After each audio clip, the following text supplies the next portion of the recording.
Hello दोस्तों, एक बार फिर से बहुत बहुत स्वागत है आपके यूट्यूब चैनल में। चैनल पर पहली बार आए हैं तो सब्सक्राइब करना ना भूलें और मनोविज्ञान की सभी पिछली वीडियो देखने के लिए डिस्क्रिप्शन में लिंक दिए गए हैं, आप वहां पर जाकर सभी पिछली वीडियो देख सकते हैं। चलिए जल्दी से जल्दी शुरू करते हैं। आज का प्रश्न नंबर 1, आरंभिक पठन कौशल के 2 उद्देश्य बताइए। तो इसका सही उत्तर होगा ऑप्शन नंबर 1, ज्ञान प्राप्त कर ज्ञान का प्रयोग करना, वह अधिगम स्थानांतरण। इसका सही उत्तर होगा ज्ञान प्राप्त कर ज्ञान का प्रयोग करना और अधिगम का स्थानांतरण होना। अगला प्रश्न नंबर 2, बच्चों की पठन कौशल का विकास करने में सर्वाधिक महत्वपूर्ण क्या है।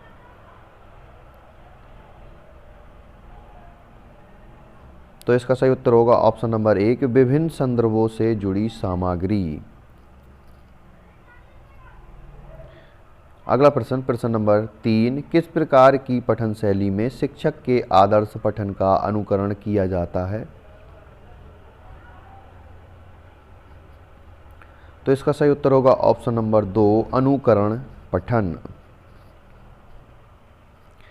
अगला प्रश्न नंबर 4, भाषाओं में डैश डैश डैश करने की क्षमता पूर्णतः विकसित होती है। तो इसका सही उत्तर होगा ऑप्शन नंबर 3, संवाद। भाषाओं में संवाद करने की क्षमता पूर्णतः विकसित होती है। अगला प्रश्न नंबर 5, भाषा शिक्षण के लिए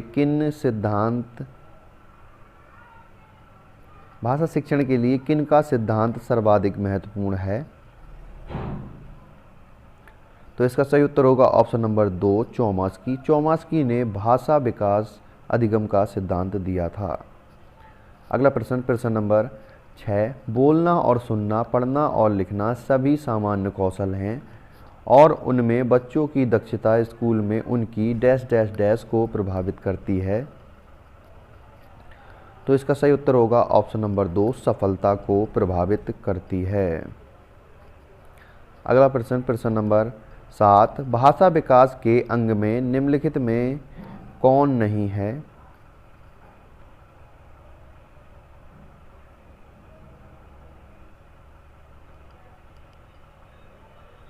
तो इसका सही उत्तर होगा ऑप्शन नंबर 4, भ्रमण के माध्यम से ज्ञान विकसित करना।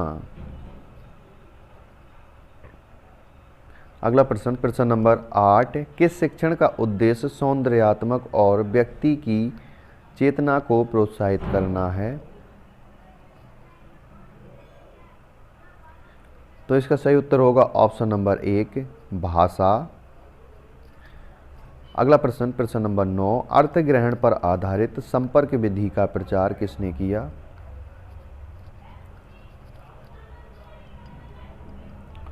तो इसका सही उत्तर होगा ऑप्शन नंबर 2, मॉन्टेसरी।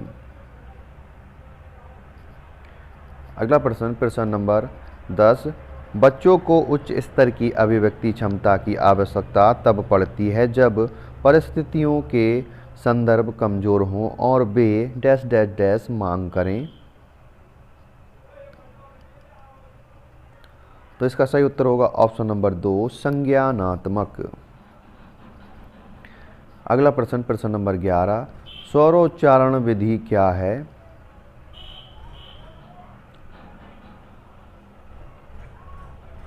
तो इसका सही उत्तर होगा ऑप्शन नंबर 3, अक्षरों एवं शब्दों को उच्चारण सहित पढ़ाया जाता है।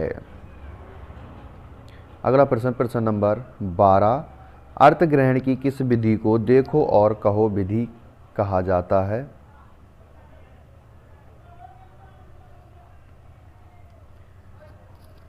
तो इसका सही उत्तर होगा ऑप्शन नंबर 2, अनुसरण विधि। अगला प्रश्न नंबर 13, पठन कौशल के 2 आधार कौन कौन से हैं।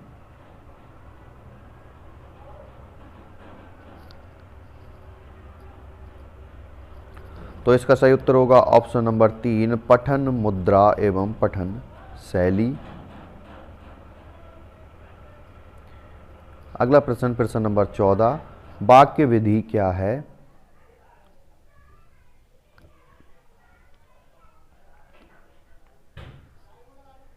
तो इसका सही उत्तर होगा ऑप्शन नंबर 1, चित्र दिखाकर शब्दों का ज्ञान कराना। अगला प्रश्न, प्रश्न नंबर 15, भाषा विकास में शामिल 3 कौशलों में कौन एक शामिल नहीं है?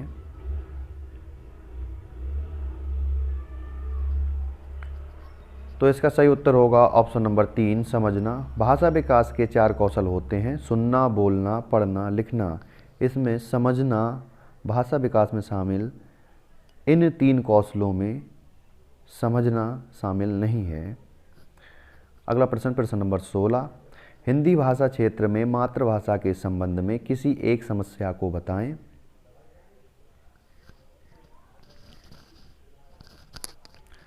तो इसका सही उत्तर होगा ऑप्शन नंबर 1, भाषाई विविधता।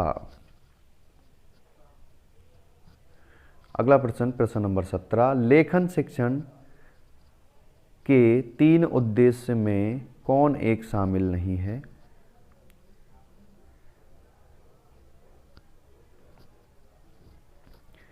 तो इसका सही उत्तर होगा ऑप्शन नंबर 3, उच्च एवं शुद्ध उच्चारण करना। प्राथमिक स्तर पर उच्च एवं शुद्ध उच्चारण करना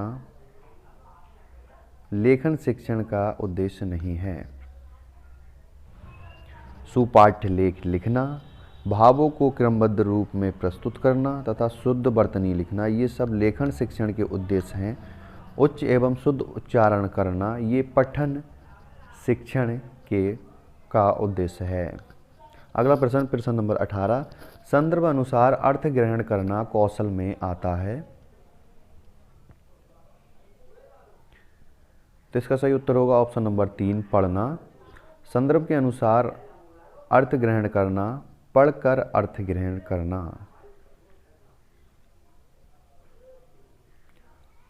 अगला प्रश्न, प्रश्न नंबर 19, ध्वनि साम विधि क्या है? तो इसका सही उत्तर होगा ऑप्शन नंबर 1, वर्ण बोध का संशोधित रूप है। अगला प्रश्न, प्रश्न नंबर 20, ध्वनि के मूल तत्व में कौन एक तत्व शामिल नहीं है?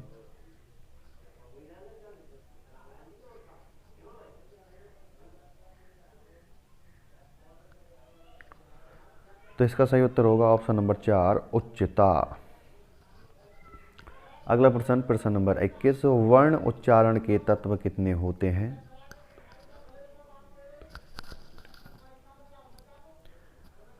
तो इसका सही उत्तर होगा ऑप्शन नंबर 1, 2। अगला प्रश्न, प्रश्न नंबर 22, कक्षा में सीखने में ध्यान रखने योग्य कोई 2 बातें बताइए।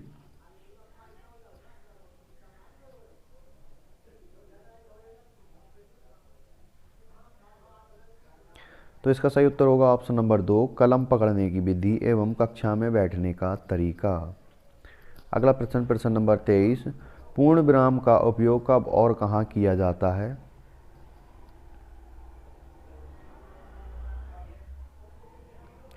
तो इसका सही उत्तर होगा ऑप्शन नंबर 1, वाक्य के पूर्ण हो जाने पर अंत में। अगला प्रश्न, प्रश्न नंबर 24, निम्नलिखित में से कौन ह्रस्व स्वर नहीं है? इसका सही उत्तर होगा ऑप्शन नंबर 4, शा, आ, ई और ऋ, ये सभी ह्रस्व स्वर हैं। अगला प्रश्न, प्रश्न नंबर 5, का उच्चारण कहाँ से होता है? तो का उच्चारण ऑप्शन नंबर 2, कंठ से होता है। Thanks for watching and subscribe my channel.